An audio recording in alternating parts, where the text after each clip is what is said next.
Assalamualaikum warahmatullahi wabarakatuh. Jumpa lagi dengan channelnya Kembang Desa.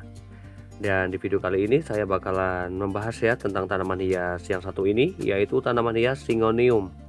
Nah, bagaimana cara menjadikan tanaman hias Syngonium ini bisa terlihat rimbun, dan kemudian ketika kita menanam pucukan itu hasilnya juga akan seperti apa. Nah, yang pastinya juga dengan perawatan terhadap tanaman hias Syngonium ya. Namun sebelum saya melanjutkan mereview dan bagaimana caranya, saya bakalan menyapa dulu para sahabat Kembang Desa dimanapun berada. Semoga pada hari ini dalam keadaan sehat, dalam keadaan bahagia, selalu dimudahkan rezekinya dan selalu dalam lindungannya. Amin.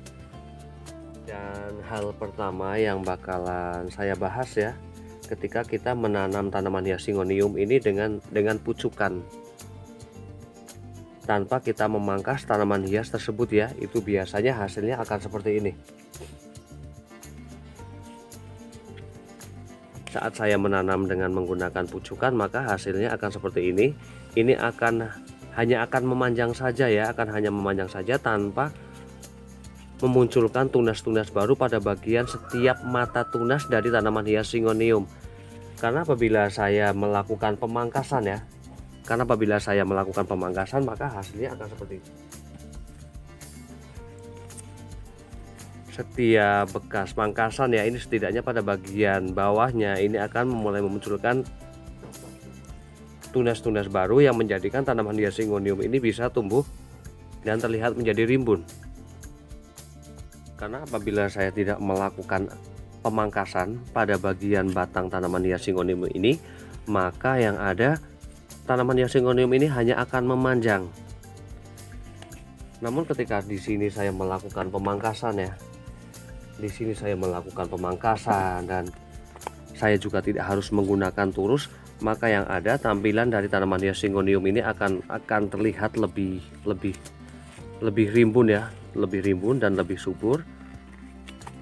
Dan bagaimana cara saya memangkas tanaman hias Syngonium? Yang pastinya di sini juga sangat mudah sekali ya, sangat mudah sekali. Dan saya lebih suka menggunakan gunting ya kalau untuk memangkas jenis tanaman hias sirih. Nah, bagaimana cara memangkasnya di sini tanpa saya mengurangi keindahan dari tanaman hias Syngonium ini? Maka di sini saya akan memilih dan para sahabat Kembang Desa juga bisa mengira-ira ya, di mana baiknya saat kita memangkas tanaman hias Syngonium ini tanpa mengurangi keindahan dari tanaman hias Syngonium tersebut. Dan yang pastinya di sini saya akan memangkas pada bagian di mana tanaman tersebut meskipun saya pangkas itu tidak mengurangi kecantikannya ya, masih tetap terlihat rimbun.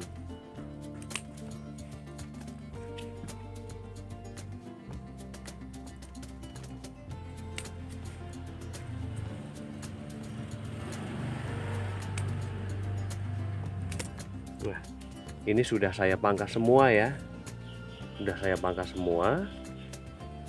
dan nanti juga ketika tanaman hias Syngonium ini sudah mulai memunculkan tunas ya, di sini setidaknya saya masih bisa memangkas tanaman ini.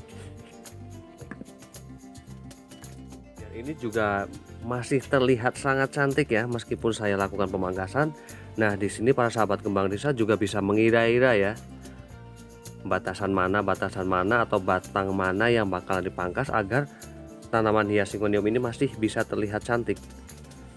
Karena apabila di sini saya akan saya biarkan saja tanpa adanya melakukan pemangkasan pada batang tanaman hias Syngonium, maka yang ada ini hanya akan memanjang saja ya. Namun setidaknya di sini saya juga sekalian budidaya terhadap tanaman hias Syngonium untuk memperbanyak tanaman hias Syngonium. Dan di sini memang ada beberapa juga ya tanaman hias Syngonium seperti ini. Ini ada albu. Di sini saya sama sekali belum pernah melakukan pemangkasan pada batang tanaman hias Syngonium albu ini. Dan ketika saya tidak melakukan pemangkasan pada batang tanaman hias Syngonium, ini juga tidak memunculkan tunas-tunas baru ya. Jadi alangkah baiknya ketika kita mau melakukan budidaya dan menjadikan rimbun tanaman hias Syngonium ya, ini alangkah baiknya dilakukan pemangkasan agar mempercepat memunculkan tunas baru. Seperti ini juga. Ini ya. Ini jadi terlihat lebih banyak.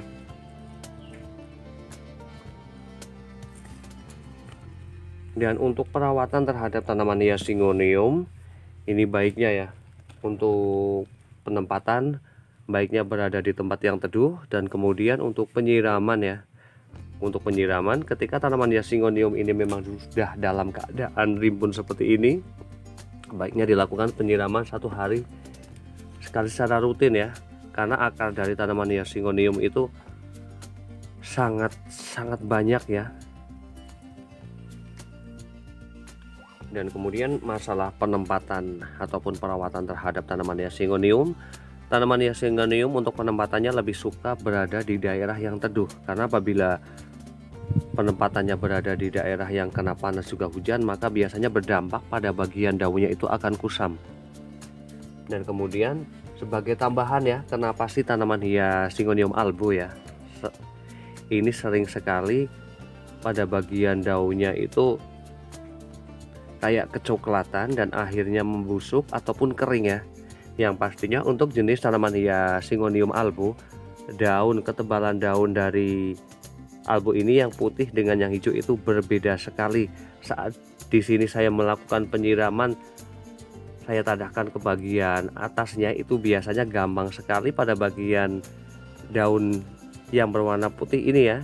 Pada tanaman hias albo ini gampang sekali membusuk. Dan di sini untuk jenis tanaman hias Stray-King, ini meskipun variegata namun ketebalan daun yang putih dengan yang hijau ini sama. Ini berbeda sekali dengan albo. Makanya untuk penempatan terhadap tanaman hias albo ini ketika mau ditaruh di bagian sisi teras itu baiknya di teras yang bagian dalam, karena apabila ditaruh di bagian teras yang agak luar yang kena panas juga hujan, maka biasanya pada bagian daunnya ini gampang sekali untuk rusak. Dan di sini saya sudah membuktikan sendiri terhadap tanaman hias albo ini ya. Dan untuk media tanam yang saya gunakan di sini, untuk Syngonium di sini saya lebih bebas ya, lebih bebas. Ini ada sekamnya, kemudian juga ada tanahnya, kemudian juga ada daun-daun yang membusuk. Untuk tanaman hias Syngonium tidak begitu memilih soal media ya, karena memang sudah bisa tumbuh dengan baik.